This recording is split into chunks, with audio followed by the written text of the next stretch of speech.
Welcome to the Creative Coast's video podcasts featuring Savannah's top thinkers, business people, innovators, and creators. With host B. Ray, director of the Creative Coast. What follows are interviews running on the Creative Coast website this month. You can check out the podcasts day or night at blog.thecreativecoast.org.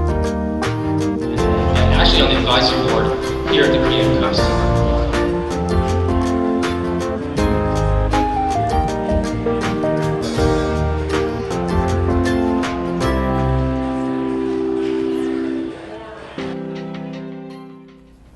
Hello and welcome to the front porch. My name is B. Ray. I'm with the Creative Coast, and today we're chatting it up with Louise Hodges of Greenbug.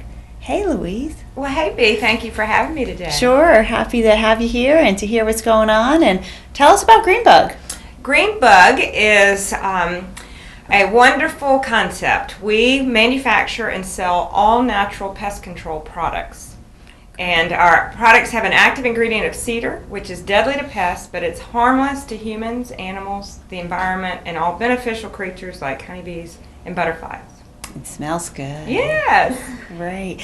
And I can have this to spray on my children, my dog. Talk to me about how it works. Absolutely. We have products for people, pets, indoors, and outdoors. All of our products are food grade safe. They've been approved by pediatricians to put on preemie babies, on pregnant women. If you accidentally ingest it, it's perfectly safe. So we have the products for people, or what you would use like for example, Right. To repel mosquitoes and no-see-ums and things like that.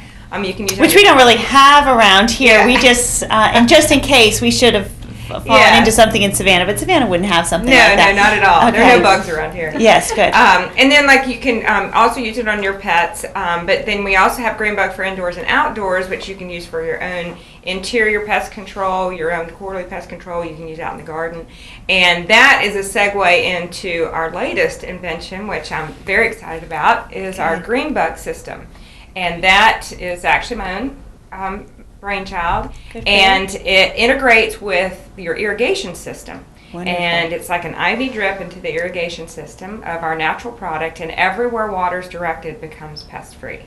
Wow, wonderful. And so it connects even the in-ground water pipes. It's working It with goes us. through the irrigation. It actually allows your irrigation system to serve two functions. One is the irrigation of watering your landscape, and the other is to distribute the green bug. Wonderful. And so we've had great success with that, and most of our clients don't do any kind of pest control outside of that because it creates a barrier around the entire house. And it takes care of no-see-ums, mosquitoes, fleas, ticks, fire ants, anything you can think of. So once you use it in your whole yard, they don't even need to do anything inside the house, is what you're saying. That's exactly correct. That is incredible. Right, because it's a barrier. It's like a bubble around the whole house. And it's a contact killer, so it'll kill the pests if it comes in contact with them. But most importantly, it's a repellent. Right. We're not trying to eradicate species. It's just Right. we don't want you right here. Right. This is my space. I want my own space. Got it. Bug free. There you go. And this was your brainchild, and that came about when and how? Well, we have two different formulas of our products, and one of them is water soluble, and you can apply it through a backpack spray or a pump spray or whatever. And I was watching my irrigation system one day thinking, what a perfect way to distribute this. Right. So it took me about 3 years and a lot of research and, getting the right advisors to come up with it, and it's now patent pending. There's nothing like this available. We have not really marketed it yet because we're working the bugs out. Right.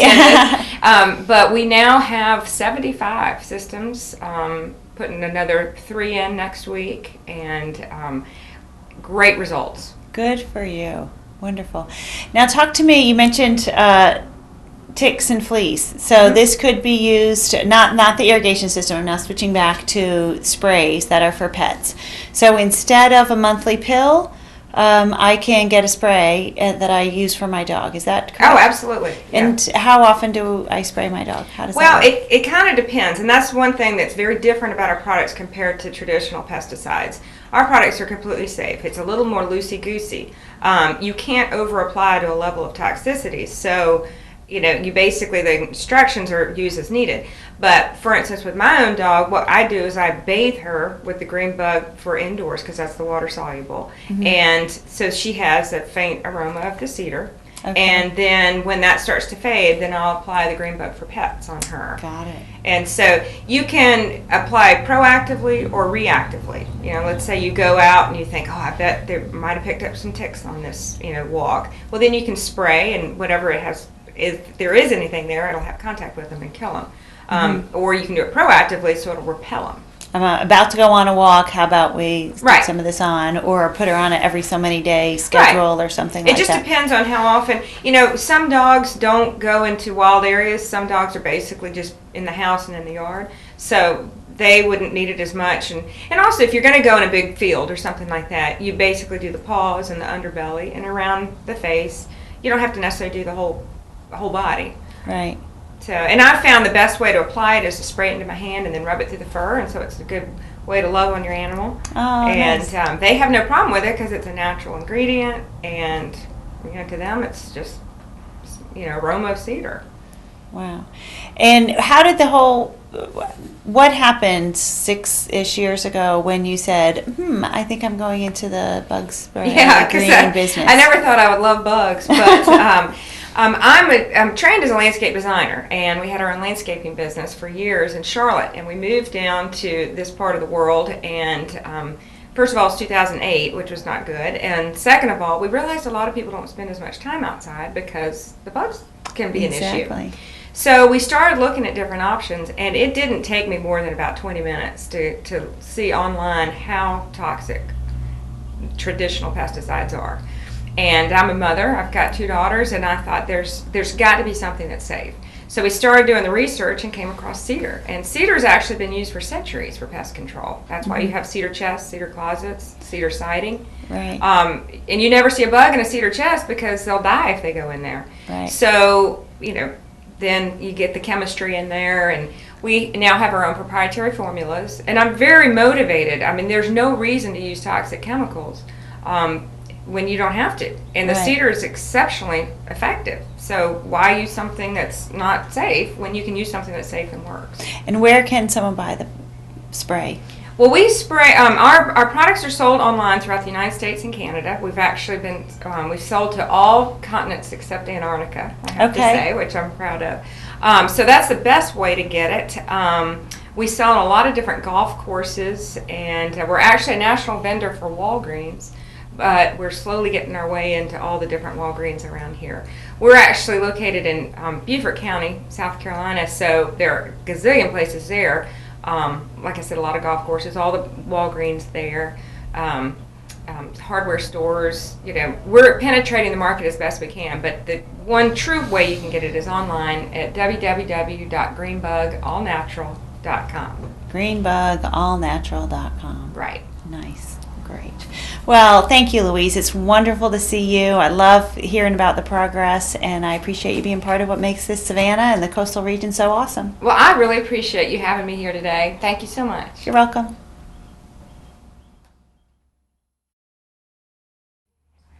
Hello and welcome to the Creative Coast. My name is B. Ray, and today we're chatting it up with Nina Park. Hey Nina, how are you? Good, how are you? Super. I'm so happy to have you here, and I want to hear about what it's like in crowdfunding and just sort of managing that whole process. Yeah, so I guess fell into crowdfunding. It wasn't anything that it's not anything that I majored in college. My background is in game development from Savannah, College of Art and Design.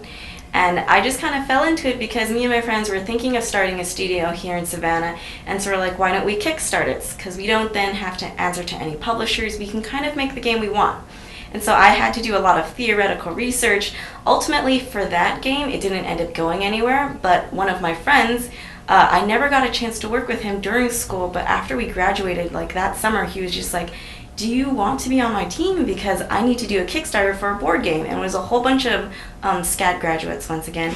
And so I just accepted. And Great. that was for Grow, the organic building game. And we asked for $35,000 and we ended up getting $38,000, which was Nice. awesome. Yes. Good for you. And that happened, actually getting over the $35,000 happened a little bit towards the end. Am I right about that? Or Yeah, like we were only at around a little over 50% funded until the last 48 hours. And then we Ooh. shot up to like 108% because it just kind of snowballed from there on and people wanted to get in on it, which is awesome. And what happens on Kickstarter if you receive 99% of your funding? It just is funding is unsuccessful and you can try again. Okay, so you end up getting zero. Yeah, Okay. For Kickstarter, it's all or nothing. There are other sites like Indiegogo, I think Fundly and Patreon that are kind of, they're a little bit different, but you can set it up so that you receive whatever funds you get. But I like using Kickstarter because it's the one big site that everyone knows. It's the site that everyone kind of goes to. And I feel like it's more legitimate in backers' minds than any other site out there. Well, there is something about being able to push to the end and know that the pressure is, you get 99%, it's nothing. And so it sort of justifies why you might push so hard, Yeah, right? Does that yeah. make sense? I lived on Defusky Island, and we used to say, you're never late for the ferry, you're just 59 minutes early for the next one.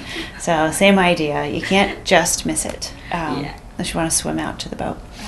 Tell me about, so you went to SCAD, game design, and are you going to be looking forward to a career in game design, or you're so committed to crowdfunding that this is something, as a consultant, you're really focused on? For now, I think I'm going to stick with Kickstarter and kind of see how Okay. it takes me. But I really do want to kind of foster the tech and especially the video game industry here in Savannah and Great. try and maybe start up a studio again and see what happens. Because I feel like we have the talent for it because, you know, at SCAD, it's so easy when we are running our Kickstarter or when we need to make a game, you have sound designers, artists, illustrators, basically anybody you would need to get on your team. So we certainly have the talent for it. I think we are just right now maybe lacking in the community for the game development. Got it. And what made you interested in game development from the beginning? What day did you say, ooh, this is the life for me? So it was just, I always played games since I was little, but I never really considered it a career until after college. My parents were nice enough that after high school, my parents were nice enough for a high school graduation present. They sent me to this summer camp that taught you all how to make games. So Great. I got to mess around in 3D modeling and the engines. And at that point, I was just like, yes, this Totally is something I hooked. want to do for a career. And the summer camp, was it at SCAD or that was somewhere else? Oh no, that was, I think the place was called Digital Media Academy, and it was at Okay. Stanford actually, but not associated with Stanford. They just used the hosted it. facilities. I understand. And where did you grow up? Hawaii, actually. Wonderful. Yes. And so you're a long way from home. Yes, very There you long. go. 6-hour time difference. Right. And your family's still there? Yes, they're still there. So, my sister got married in Hawaii, and it's interesting. So many of her friends, she's living right here and raising her family here, and turns out that this is the kind of place that, for whatever reason, I guess it's our coast, makes you a little more comfortable than perhaps Kansas would. Is that fair? So, The ocean is still there. and now you're a consultant, really, to other people who are doing their Kickstarter campaigns. Is that correct? You're Yeah. managing Kickstarter campaigns. And tell me, is that hard to find new clients, or it's sort of word of mouth, or what's happening? It's very much word of mouth, and for me, it's not terribly hard just because I do go out to a lot of conventions. I run around in the independent games circle a lot. So a lot of my commissions, I guess you would say, come from word of mouth. I just got a message last night from a friend of mine, and he just sent me an email going, "Do you want a job?" And I'm like, "Sure, Of depends course. on what it is." Great. Well, good luck with that. And he's a game developer as well? Yes. Wonderful. And so you recommend creating a video and having a story about the game? Is that sort of the first? For a Kickstarter campaign, Yes. yes, your video is like probably the most important thing you need to do. So of course you need to have good audio quality, video quality, have a really good spokesperson and whatnot. But I think, like I said in my 1 Million Cups presentation, even though you have maybe a 4 or 5 minute video, like 30% of people will see it to the very end. So most people, they'll only watch it for a minute or two, and by that point they'll decide whether or not they want to back you. Right. And how do you decide what's the right range when someone wants to be raising $5,000 or $50,000? Do you have a sweet spot for a client that you would consult with to help them get their Kickstarter campaign? Goal-wise, there isn't really a sweet spot. It really depends on what are you raising the money for. You know, you really want to try and cut your costs as much as possible, but sometimes for games that is very hard. Like I know the one game I consulted on, Adopted, their goal is $140,000, and they're just like, we can't cut it any lower than that. That's just what we need to pay for 6 people working full-time for a year. Got it. Wow, that's actually really, they've cut back quite a ways to get 6 people. Yeah. That is great. Well, it's wonderful to have you, Nina. Thank you so much for what you do and being a part of the creative community here in Savannah and making it so awesome. Nina Park, thank you. Thank you for having me. Great.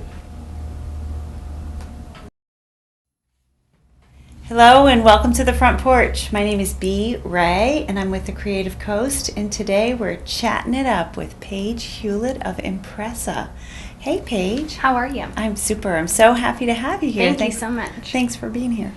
So we work together. You're at the Biz Lab. I know all these amazing things about Impressa online services for women entrepreneurs. Why don't you tell us a little bit more about it? What are you waking up in the morning to help people with every day? Sure. So maybe 6 months ago, I was talking to my daughter. She's about 2. And she was telling me all about this toy that is broken and complaining about it and saying she needed a new one and asking where we could go get it. And she loves Target, so she kept asking to go to Target.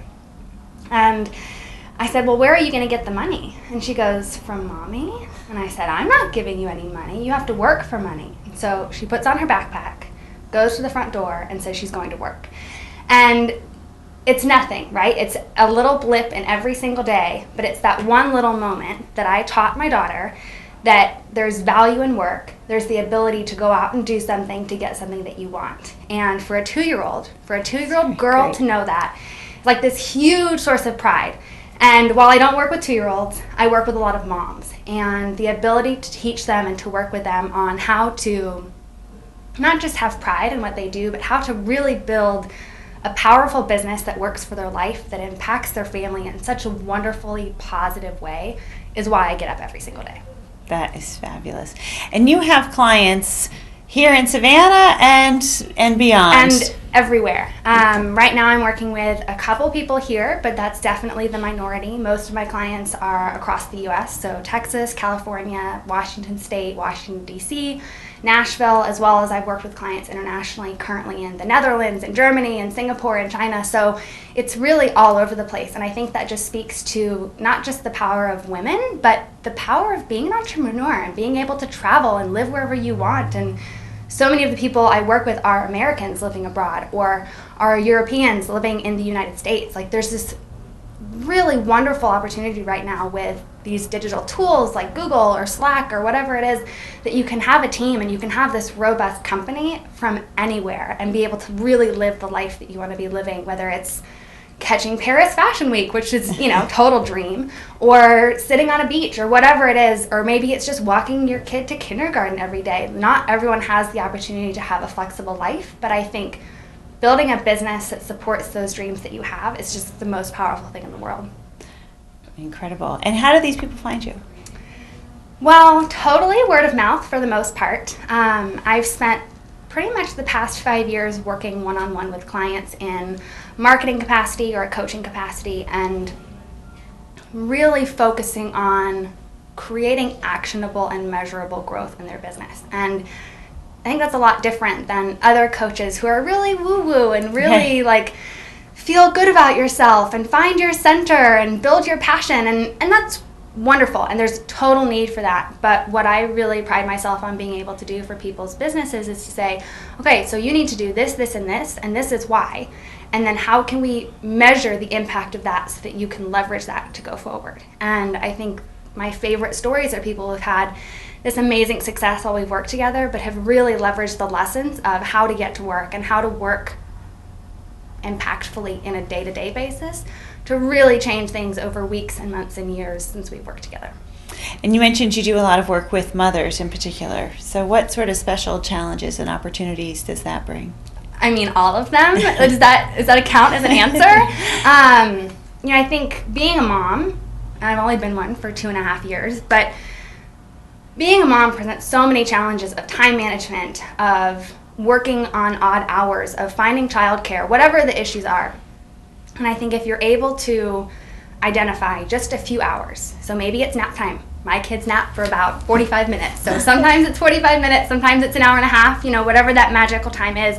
But if you're able to really identify that time, as well as the things that you need to do to grow your business. Maybe it's connecting with people online. Maybe it's writing blog posts or being active on social media. However it is that you can communicate and engage with your customer, you have to go to them. You can't expect them to come to you when they're not walking by on a street. They're not walking by the Gap and saying, oh, that's a really cute dress, let's go inside. They're putzing around online. They're on Twitter. Maybe they're on Pinterest. Maybe they're reading blog posts or following up with friends online. But if you're able to go where they are and interact with them on a level that they're comfortable with, the relationship is there. You build that connection and you build the trust, and then your job is done. And then it's about creating impactful change for their business, not getting them to know you better.